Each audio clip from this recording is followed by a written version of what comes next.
Right. Hi, everyone. Thank you so much for coming today. We're going to go ahead and get started. Thanks for coming out to the very first workshop of the day for the Ampersand Arts Festival. We're so glad that you guys are here. So today's workshop is writing about horror, viewing the genre through a sociopolitical lens, and it's hosted by Jenika McCrayer. Jenika is a freelance journalist based out of New York City. She's currently the contributing editor for Horror Press, where she explores horror through a Black feminist lens. Her work has also appeared in publications such as Gaily Dreadful, Prism Reports, and Everyday Feminism. She's also a William & Mary alum, class of 2013. Thank you so much for being here today, Jenika, and I'm going to pass things over to you now. Yes, thank you so much. Thank you so much for having me. I'm so excited to be back home, I guess. Tribe Pride. Yes, thank you. Like Anna said, I'm Jenika McCrayer. I'm class of 2013. And I write about horror films. So let's get started. Excuse me, I'm gonna turn my camera off just so I don't get distracted. And excuse me if I have some technical difficulties. I have no idea how to run this slideshow. So let's get started. Great.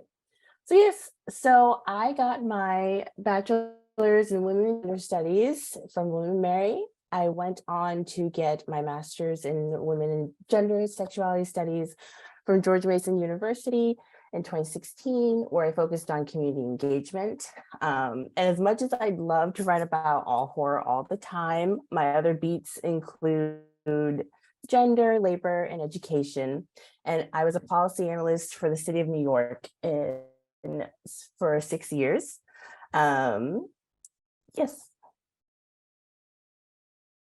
So I wanted to start with a brief overview, just have some definitions of horror, what is horror? These are some of there's so many definitions of horror, but these are a couple of my favorites. The first is horror allows the oppressed to see normality destroyed on screen. That's from a queer horror scholar, Abigail Waldron, in her book, Queer Screams. Like I said, there's a lot of ways to define horror. The one I use the most often is from Isabel Cristina Pinedo's Recreational Terror. She has 5 tenets of horror listed here. So horror disrupts the everyday world. Like Waldron said, we see normality destroyed on the screen. It transgresses and violates boundaries. It upsets the validity of rationality. It resists narrative closure. So the narrative isn't tied up in nice, neat packages. A lot of things are left open. There are not many happy endings in horror. And lastly, this is what most horror scholars agree on in defining horror, is that it works to invoke fear. So there are a lot of misconceptions about the genre. Horror has exploded over recent years in popularity, but I still feel like it gets a bad rap. I have a few examples here. Horror is seen as shallow or vapid, glorifying excessive violence and showing the decay of society and morality, and immoral. What are some other misconceptions that people have heard? And I'm most interested to hear from people who don't like horror as well.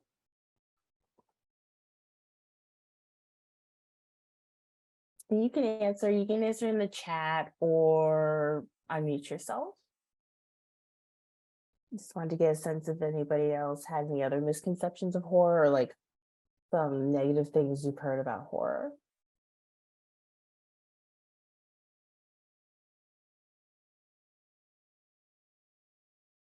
Lower production values. That's great, Caitlin. Oh, also hi, Caitlin. Yes, lower production values.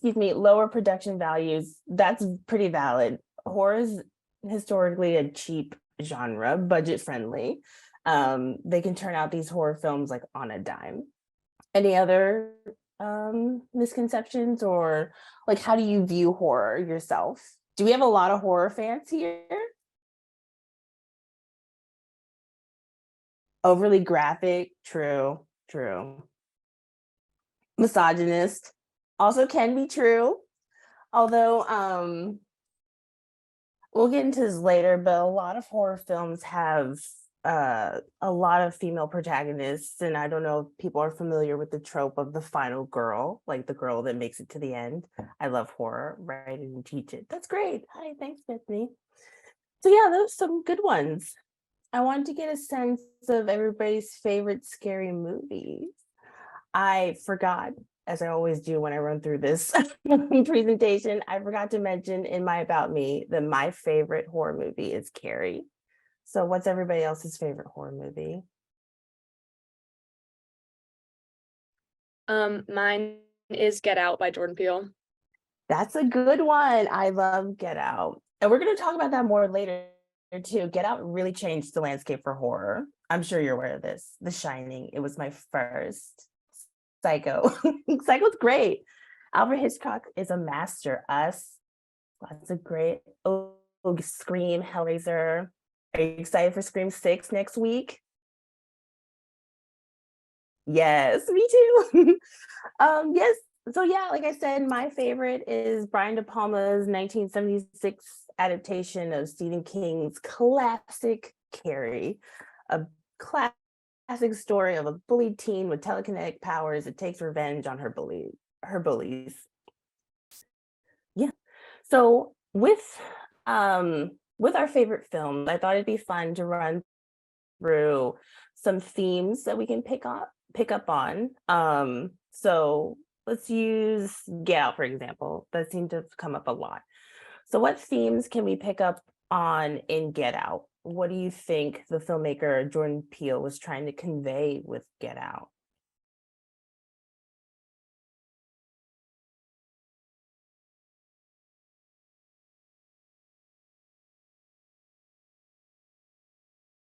I mean, there's so much. Yes. I love this movie. I have written a lot of essays about it. I'm blanking on like a lot of the things that I've written about, but a lot of it is about like the fear of being in an unknown place with unknown people, like being in an environment that you're not used to. And then also obviously there's a lot of commentary on racism and a lot of symbolism about that in the movie. Yes, very good. Very good. Race just definitely plays a huge role in Get Out in the film, especially in the context of when it was released, like I think 2016, 2017. So post Trump's election, post Obama, and we were considering ourselves like a post racial society. And to have a horror movie just turn that concept on its head was phenomenal. It's like, fun fact, Get Out is one of 6 horror movies ever to win an Oscar. I'll quiz you on the others later. Nicholas said just deconstruction of the home and family. Is this for Get Out or for something else, Nicholas?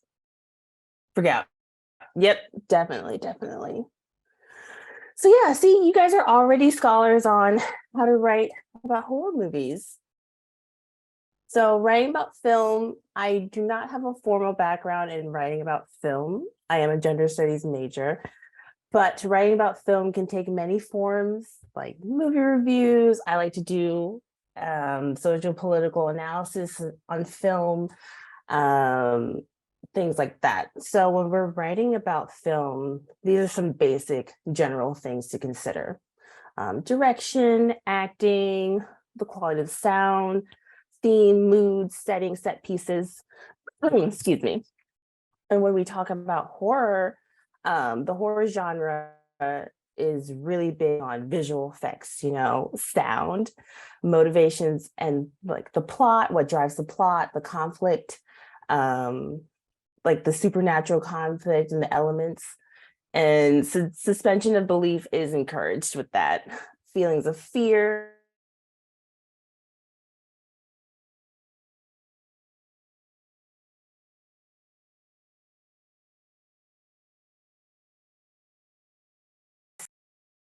I wanted to give a brief history of American horror. Some scholars, I don't know how to word this, sorry.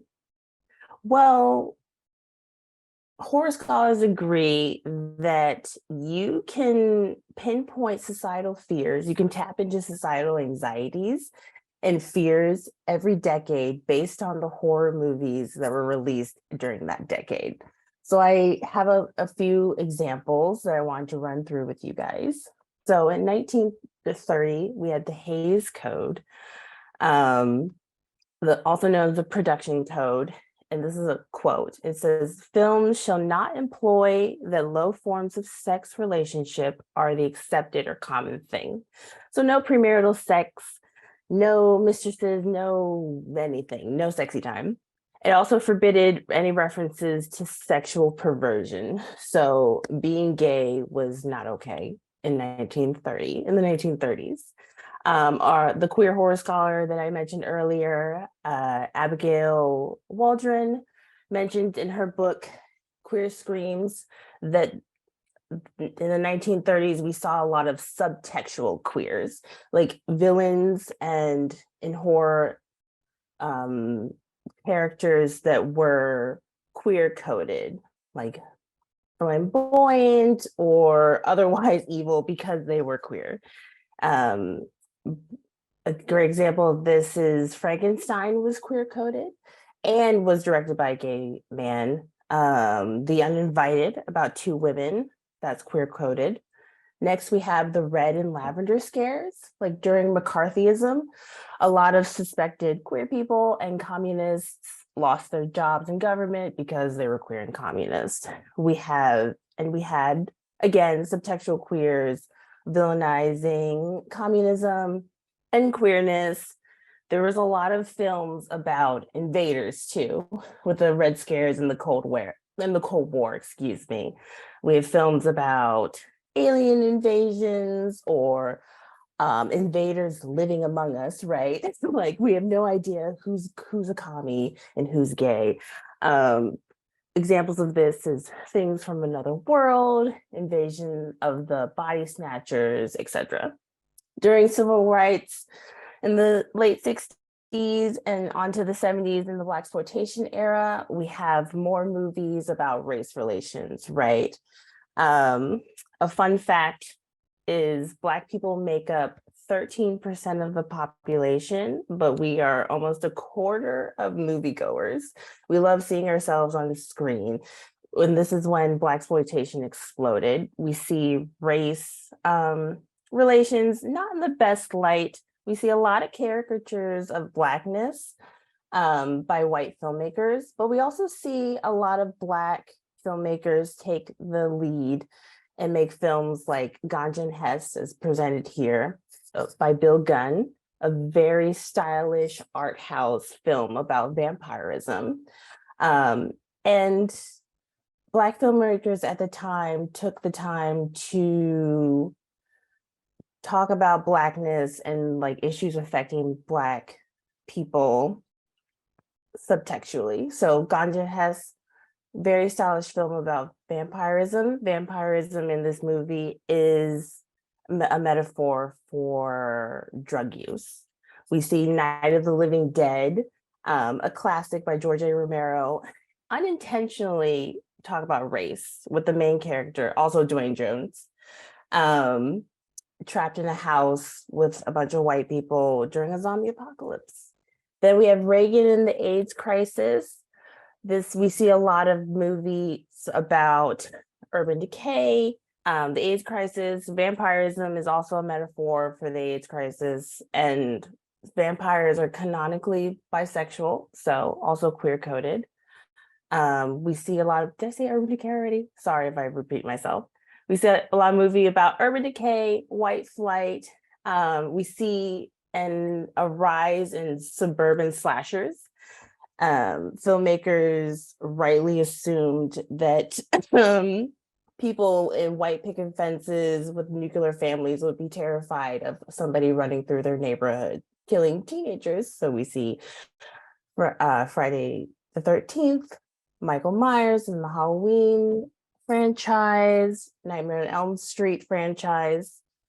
With 9/11, after 9/11, horror films became more popular, but we also see the negative effects of that. So with 9/11 shifting like the political landscape in the world, we see more xenophobia in films. So more apocalyptic movies, more movies that show New York in complete ruin.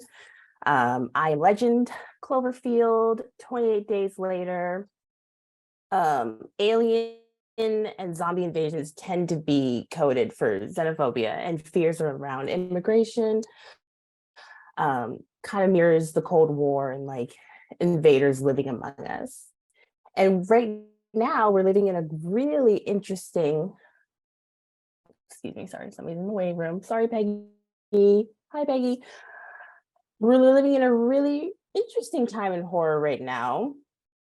I would say Get Out started this trend, like post-Obama, post-racial, the rise of Black Lives Matter, George Floyd, things like that. We're starting to critique race in a really interesting way in horror. Jordan Peele's films come to mind. There's some great films on like race and gender right now. Run, Sweetheart, Run has a Black woman. Nanny is about a Black nanny for a white family. We see more critiques on race during this film period.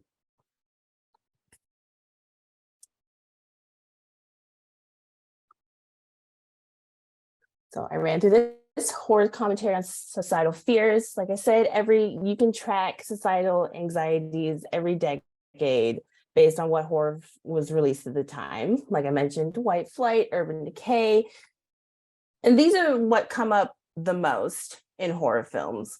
White flight, urban decay, xenophobia, LGBT fears, or fear the queer, as we like to say, and the emerging woke horror. This is like Jordan Peele, Get Out, and things like that.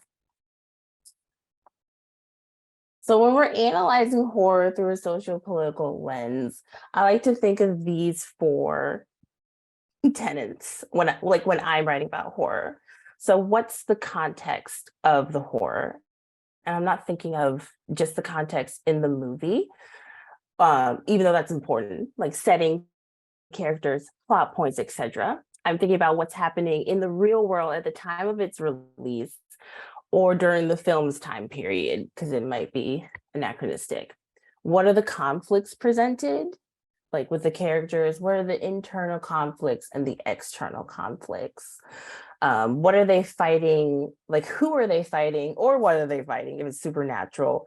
What does the supernatural entity, what is it meant to convey? And this goes into fears, like what fears are invoked? Back to like how we define horror. What fears are we invoking? What fears are the filmmakers trying to invoke?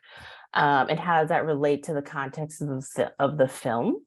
And finally, the verdict. And by the verdict, I mean, what's the film's verdict? What's the filmmaker's commentary on the conflicts and the fear? How does it end? Who survives and who doesn't, right? What are the filmmaker's intentions? And with that, you can bring in like secondary sources like interviews with the cast and staff, like production notes, things like that. Like, what were they trying to say with this film? And did it come across well? Was it executed well? Things like that. So we can do Get Out as an example. So what is the context? Well, we've already spent some time on the context of Get Out. So what are some conflicts you feel in Get Out? And you can chat or unmute yourself.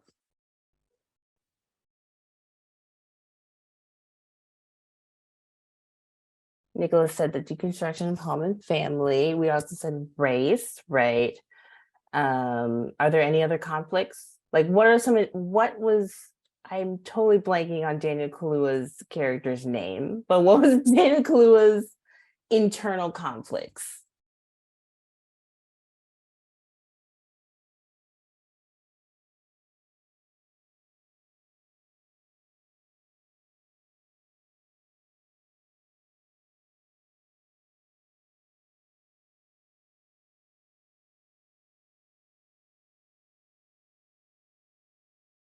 Anyone? Oh, MJ says, feeling the need to adapt his persona to a rich white family. That's very true. He was also having some conflicts about his mother's death. Caitlin says, is taking the trope of meet the parents conflict and taking it to the highest degree. Yes, horror has that's a great point, Caitlin. Horror has a great way of like making simple things like meeting the parents extreme, which I really appreciate. Has anybody seen Cloverfield?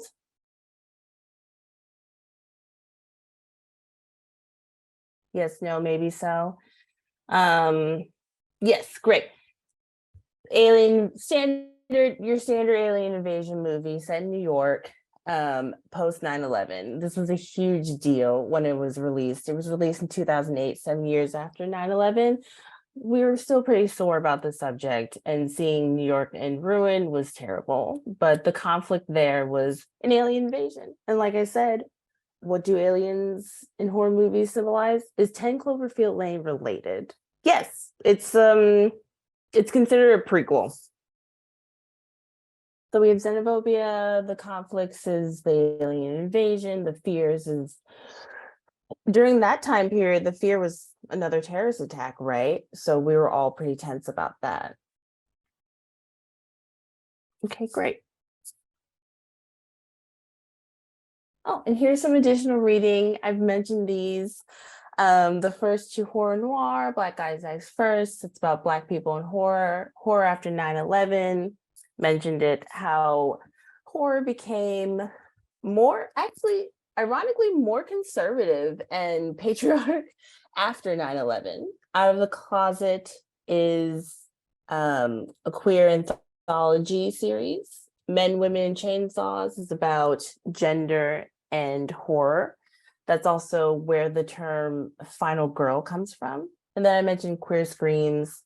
There's a great New York Times article about how Black horror became a powerful genre, thanks to Jordan Peele. And like some generalist, how to watch a movie, homosexuality in horror film, and the celluloid closet, just for a general overview of film, like how to watch film, how to read into queer contextual things in horror films and things like that. And that is my presentation. Thank you so much. I would love to have questions, comments, concerns, but thank you for spending your morning with me. Jenika, what do you think the sort of like constant fear of the demise of the theatrical experience and like the collective movie-going experience, the impact on horror in particular as a genre that has sort of like fed off of that audience reaction and that's a great question. Of course, you would ask a beautiful question. What do I think about it? I honestly don't think about it. I do think, personally, I don't think movies are in any danger. I know like studios and movie theaters feel like they're in danger and threatened by like streaming services, but honestly, streaming, direct-to-video, VHS is what kept horror alive all these years. Like horror has always been an underground genre. Horror has always excelled at word of mouth. And you can see that even now with the recent release Barbarian. It was made on a shoestring budget. It made like 3 times its budget in theaters just by word of mouth and social media. So I feel like this underground word of mouth, like whispering, is what fuels horror. I hope that answers your question. I really have no concerns about it. Horror has never drawn very big audiences. So that argument never just doesn't resonate with me, if that makes sense. Yeah, so I guess then how do you feel the viewing experience? Do you feel like you get a different viewing experience when you have the sort of like the collective reaction of the jump scare or the this or the that versus like the more individualized experience? And do you think people get different takeaways from sort of the setting in which this particular genre they experience it? Yes. I love how horror movies can be an event. Like as a Black person, as like a Black moviegoer, talking back at the screen is just a part of our culture. So like watching a horror film with in a Black audience is phenomenal. But and during the pandemic, I did really miss that. Like having this communal experience. That I love how horror brings us together like that. Um, but it's also just, I don't know.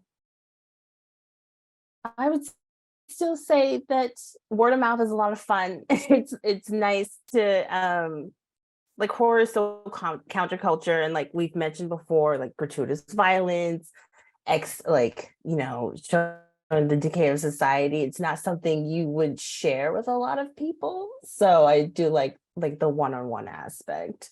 Like when I say I love horror movies, I've watched a horror movie almost every day since I was 5. People look at me like I have 3 heads. Hold on. I'm checking the chat. Great book. Peggy says, great book. Wasteland, The Great War, and the Origins of Modern Horror. I will check that out. Thank you. By Scott Poole. Bethany says, do you think that horror from the past decades, has contributed to a resurgence of Gothic literature media, or have the two fueled each other? That's a great question. I would say it has contributed to a resurgence, and they have fueled each other. We're seeing a lot of remakes of like past works, updated for modern context, which I think is pretty cool. It's also pretty cool, and it's also like, wow, we haven't really made much progress on these issues, have we? And right now with the pandemic and like the George Floyd protests and like the race relations, everything's going on, I feel like more people are turning to horror to conceptualize what's going on, to get a better understanding of what's going on and like what people are afraid of. And we're all just pretty moody. So Gothic literature and media is just really hitting us in our feels right now, if that makes sense. Caitlin asks, can you tell the group how you found some of your first work in writing about film? And what are some of your recent assignments been? How did I actually, I found my first assignments writing about film on Twitter. As Anna mentioned, I'm the contributing editor for this website called Horror Press. It's for writers, it's for marginalized writers, like writers with marginalized identities who write about horror, and viewing horror through a marginalized lens. So like I said, I like to view horror through a Black feminist lens. I love horror movies with women of color protagonists, horror movies that have commentary on race and gender and things like that. And I I got this job by just being vocal on Twitter because somebody was being homophobic about Carrie. And then the editor found me. He's like, oh, I see you like to write. Would you like to write about horror? Yes. From there, I like to pitch stories to magazines and other like outlets and go from there. But I tend to, there's a huge horror writing community on social media. And if you want to connect on social media, I'll put my @ in the chat and we can go from there. Let's see. So thanks, Caitlin. MJ Benson. Do you have any thoughts on Ari Aster films? I have a lot of thoughts. Also, would you consider films that revolve around natural disasters, the day after tomorrow, to take from the horror genre or maybe be considered horror? I love the debate of if this is horror or not, because a lot of more movies are considered horror than you would think. And I love telling people who say they don't like horror movies that they actually like horror movies. So yes, I would consider The Day After Tomorrow to be considered a horror film, only because it works to invoke fear, right? And And that's also a societal fear, like climate change is real and natural disasters. I would say natural disaster films fall into like apocalyptic horror, like I Am Legend, Cloverfield, even though it's more like alien invasion type.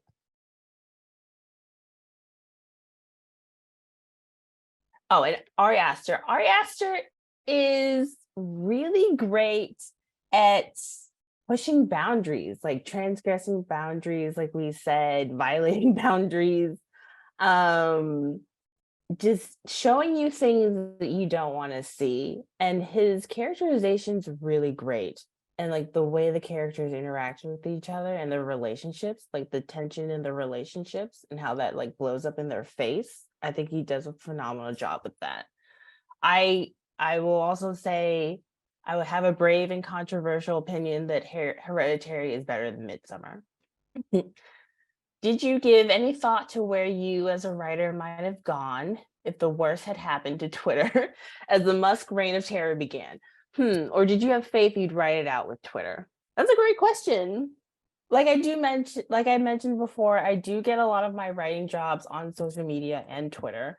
Twitter is great for like what I do as a journalist, breaking news, what's trending, what's everybody thinking about. And like I said, there's a huge horror community on Twitter. I'll also add this to the chat.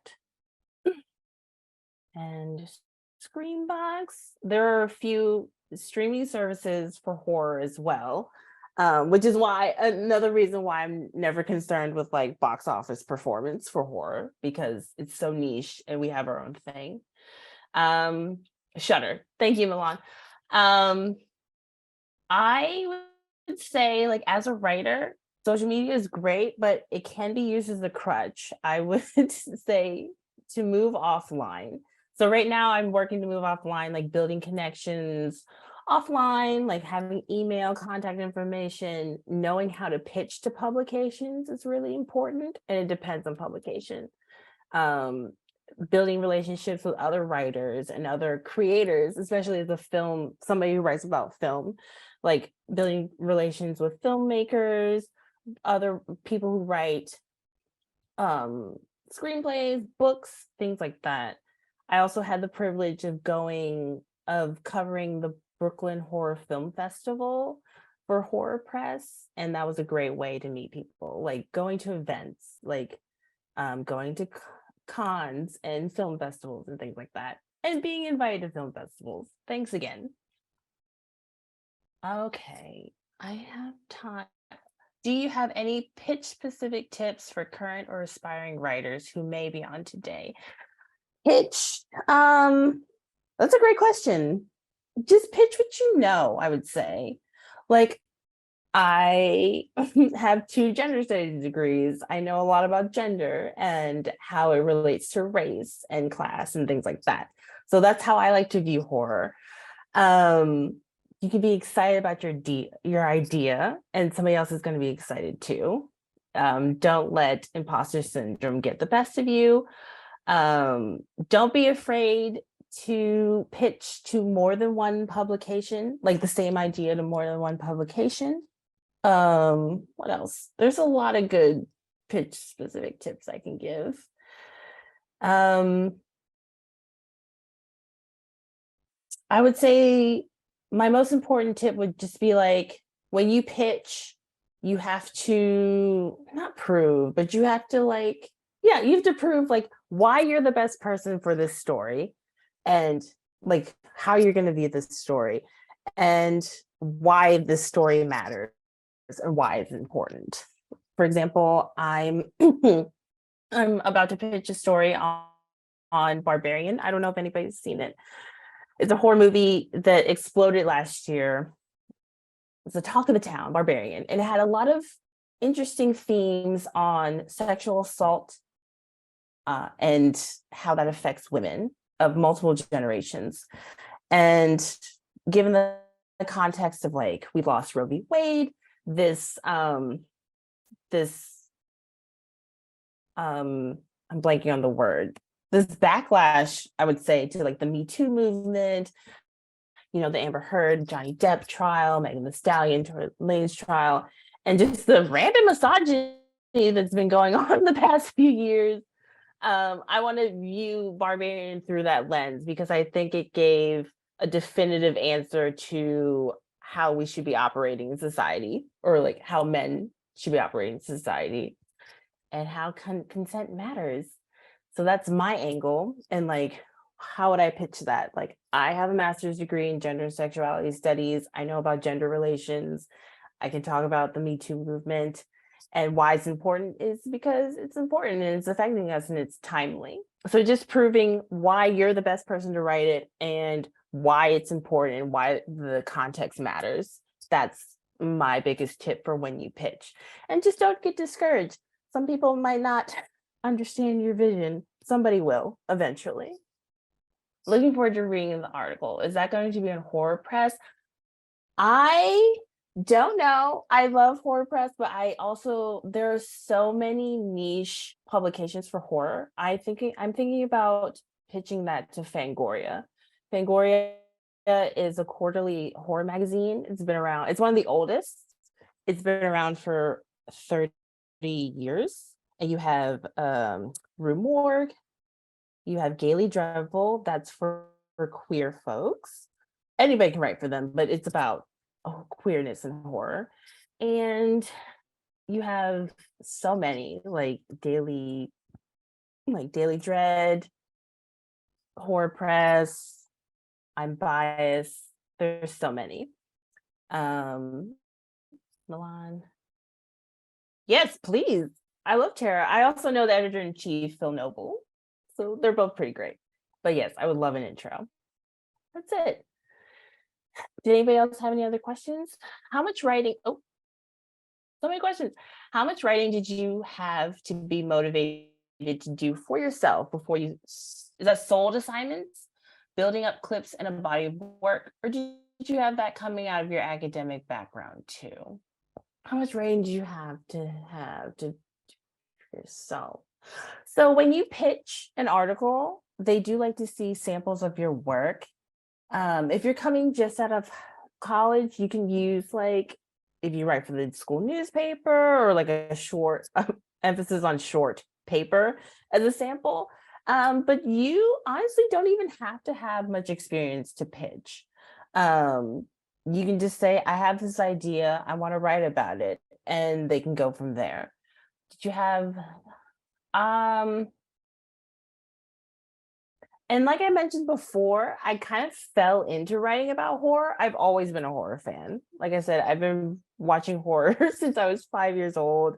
I love researching about horror, like the additional reading. I've read all of those books.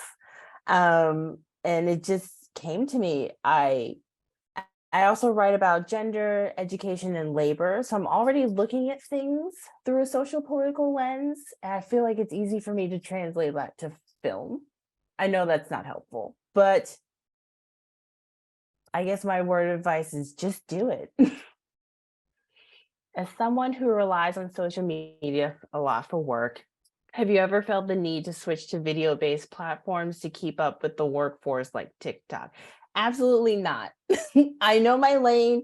And as you can see, my camera's off. I'm not into video-based platforms. I do have like a nice little following on Twitter. I have like a lot of engagement, and I just do what works best for me. Some platforms will speak to you more than others. I know people hate Twitter, but you just have to do what works for you. If you're more charismatic and cuter than I am, you will be great on TikTok. But you're very cute. Oh, thank you. But and also, as I mentioned before, as Caitlin mentioned earlier, like Twitter is circling the drain right now. So I do have some concerns about that, but only having like social media platforms. Like I said, you need to make connections offline as well, like in person, even like via email or any like chat platforms. Like just make some connections. Build relationships offline. It's really good. It's good for you. In your opinion, do you think horror writers could cross socio-political lenses? Oh, that's a good question. I.e., writing racial-based horror like Get Out as a white writer, or writing women gender-based horror as a man? Ooh, that's a good question. That's a great question, Bethany. I'm going to say yes. I think you can, because there are some great examples of people who do cross lenses. Like I said, Barbarian. I would consider Barbarian like in the vein of like rape and revenge horror, or just I want to coin like Me Too horror, because it was about sexual assault. And it was written by a man, and I thought it was very well done. There are some movies in the vein of Get Out that are written by white people that I don't think land as effectively as Get Out. I feel like, but I also have a lot of critiques and biases toward that, because I feel like they were also cash grabs, given with the success of Get Out and like this new woke horror, this emerging woke horror that we're talking about. It has to be done. I would say yes, it has to be done with intention, and a lot of research, and just compassion, if that makes sense.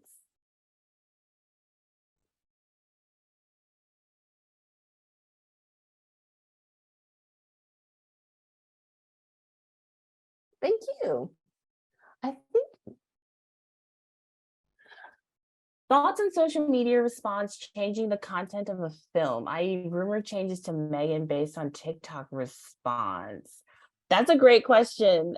I feel like that goes back to what I was saying about how horror is like built on word of mouth and like the home viewing market, like VHS, streaming services and things like that. Do I have any thoughts? Megan is a great example. So Megan, everybody loved Megan when she exploded on the scene, like the first trailer dropped. And the filmmakers did go back and make it PG-13, just to have a broader release and a better like box office performance as opposed to rated R. And that pissed off a lot of horror fans. So they released the uncensored version on streaming services on Peacock, and I'm so excited to get into it. I think horror has a very unique ability to shift and grow and take feedback from its audiences. Like horror audiences are so loyal and so vocal. So I thought that was pretty cool. Social media, pros and cons, but for horror, I would say it's mostly pros. Like you get immediate feedback and you can shift and make everybody happy. There's also a downside to that too, where filmmakers, movie execs, they pull things and like plot devices straight from social media, so it feels like a regurgitation. But when it's done well, it's phenomenal. MJ asked, has there ever been a movie that was too scary for you to watch? That's a great question.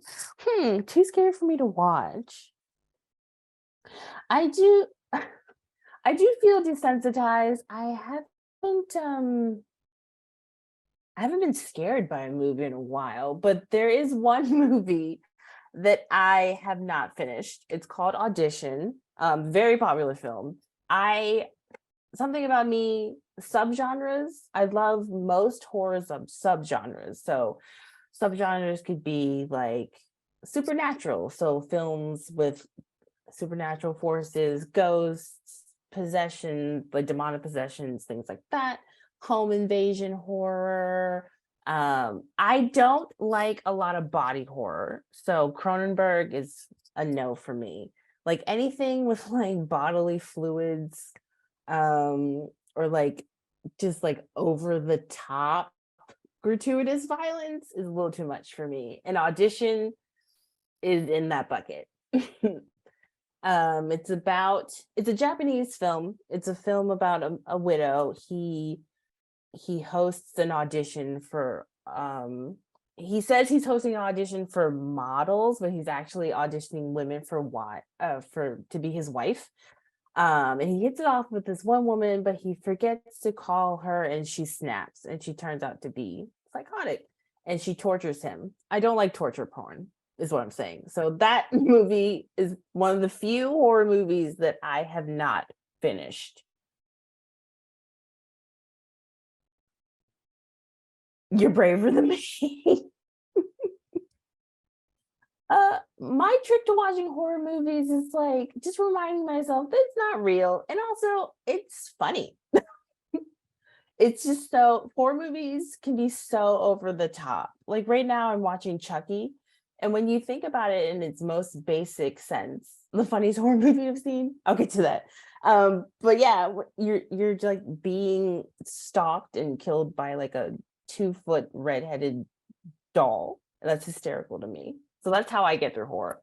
What's the funniest horror you've seen? Oh man, the funniest horror film I've seen. I really like horror comedy is great. Pearl is great. Pearl is hilarious. The funniest horror films I've seen is Ready or Not. It's about this woman who marries into this rich family, and they have a tradition of playing a game, like a board game, with new brides, like new couples that enter their family on their wedding night. And they have to pick a game out of this mysterious box, and that she picks hide and seek. And then it turns out that the family made a deal with Satan to be rich, to have their game company be successful, and if they pick hide and seek, they have to sacrifice the person that picked that. And it's hysterical. It has a lot of commentary on class, obviously. Pearl was hysterical only because Mia Goth is completely unhinged in that movie. What's another really funny movie that I really enjoy? I enjoy all the Child's Play Chucky films. I think they're so funny. Chucky is a very charismatic, goofy villain, and I love it. You mentioned Carol Clover's Men, Women, and Chainsaws. So I was wondering who your favorite final girl is. Oh, my favorite final girl is Laurie Strode from the Halloween franchise. She's just amazing.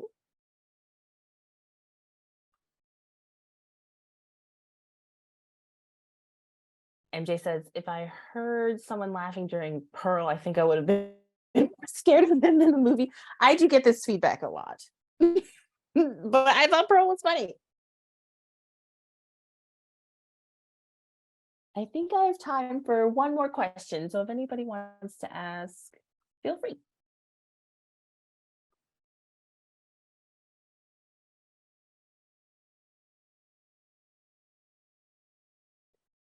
What was your favorite horror movie of 2022? Oh my gosh.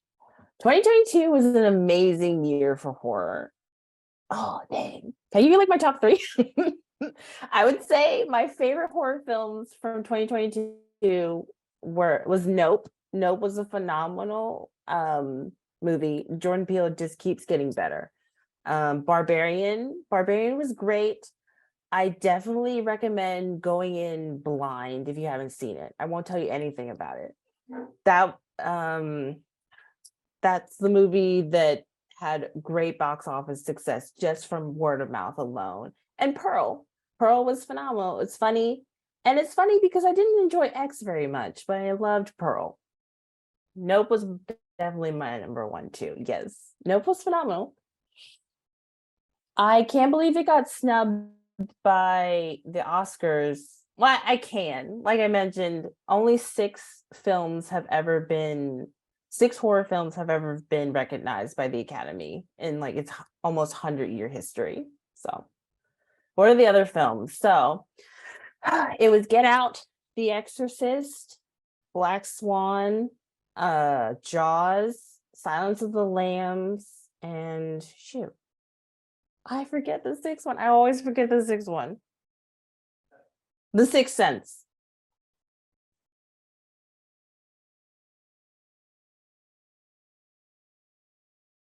Thanks. Thank you for the Zoom. It was, oh, thank you.